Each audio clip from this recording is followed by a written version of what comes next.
What is going on, Bob? This is Darius from Auto Fair Nissan Stratum here, and in front of me is the 2020 Nissan Armada SV. I'm going to give you the grand tour of the car, and we'll take a look at some of the features and everything that it's got going on.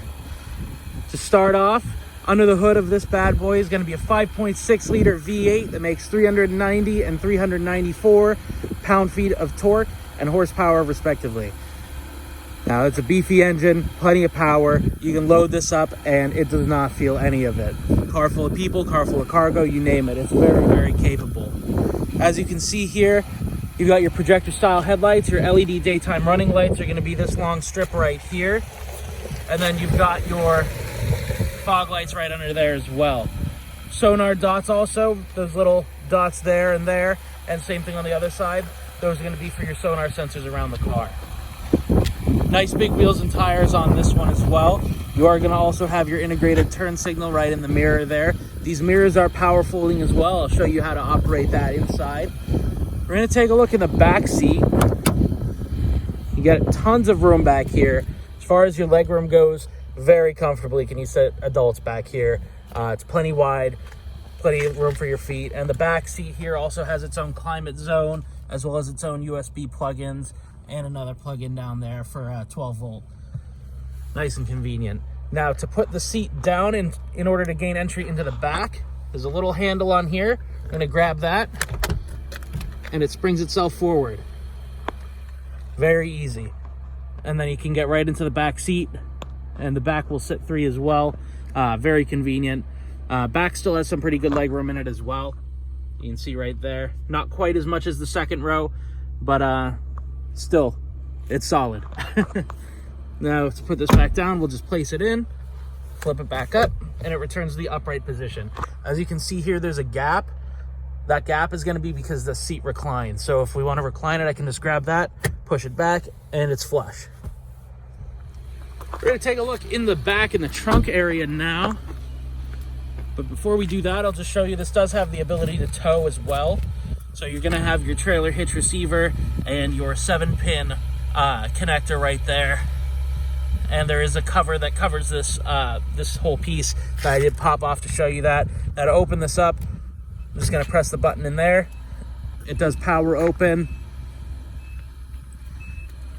Very convenient for you.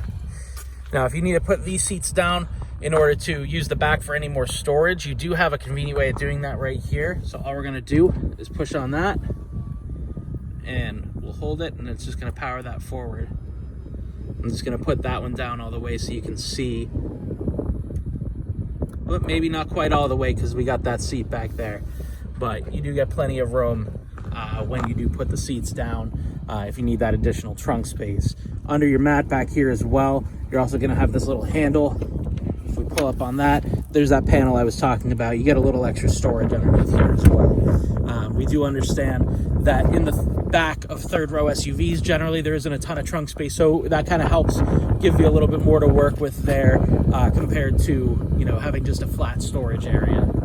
And to close this trunk up, all we're going to do is going to press that one more time, and it's bringing it down all on its own. All right, let's move and take a look in the driver's seat. Now you're going to have your one-touch keyless entry here, and you're going to have running boards down there as well. Helps you with getting up nice and easy. They're very strong feeling. Let me get right up into here. Very nice interior. You got all your wood finishing here. I do have the window sticker here for you if you want to pause it and take a look on there. All right. Navigation system built in. That's also going to be for all your music and everything else. In there you can see you have these convenient buttons in order to navigate you through. So if you want to go to your navigation, you can set your point of interest or anything like that. All your info here, all your Sirius XM and travel link stuff is going to be accessible through the info there. Audio, just got to make sure that's turned down so we don't get any music going and get ourselves sued. You do have obviously Bluetooth, Sirius XM, all the good stuff in there for your music options, and then your map. Now down here we're going to have all of your presets and your volume controls and everything, CD player, and then your climate stuff here for your first, second, and third row. The second and third are going to be controlled the same. That's actually one thing I did not show you beforehand, was all the vents up there. A lot of third row SUVs kind of forget about the back seat and that they need to get cool and warm as well. So you do have all the vents that run up through there that are controlled with the rear zone climate controls from the front or second row. Nice and convenient. There's also some underneath the driver and passenger seat for your second row for foot warming and cooling. Down here, you're also going to have your heated seats and your plug-ins, a couple of USBs right there for you, and the 12 volt. These panels right here actually pop up. You're going to have your cup holders and another little storage piece as well. As same thing right here. You get some storage, and it just integrates pretty flush. Looks very sophisticated. This is going to be your all-wheel drive selector down here, so it's an auto generally, and you can lock it into 4 high or 4 low, just like you would a conventional 4-wheel drive vehicle. And then you also get your snow mode here, traction, and then tow mode if you do have a trailer or anything hooked up to it. Just going through a couple of things on the steering wheel over here. You're going to have all your music controls, your phone, and then your cruise control. This does have intelligent cruise control, so it uses the distance pacing function right here. If you're more interested in learning about that a little bit more, I can actually do a separate video just talking about that for you. Other than that, you got your gauges up here. That little middle screen that you're seeing there can be adjusted using these buttons right here. So I'll just cycle through them for you so you can see the different menu options up there. You got your temperature, all your settings, fuel economy, averages, time, mileage, and then back to your range. Now, obviously, we're sitting here idling, so it's not really doing the range any justice. I believe this is an 18 or 20 gallon gas tank in here, so you do have plenty of distance once you have a full tank in there as well. Last couple of things I'd like to show you, just going to be your auto headlight controls right here. You got your off and auto, and your fog light controls. And then on the back side of the steering wheel here, you're going to have this little knob, and that's going to be for your steering wheel controls. You can adjust it up, down, in and out. Probably can't see that too well, but it is coming closer right now. Very convenient. You can get it right and fine-tuned to exactly where you want it.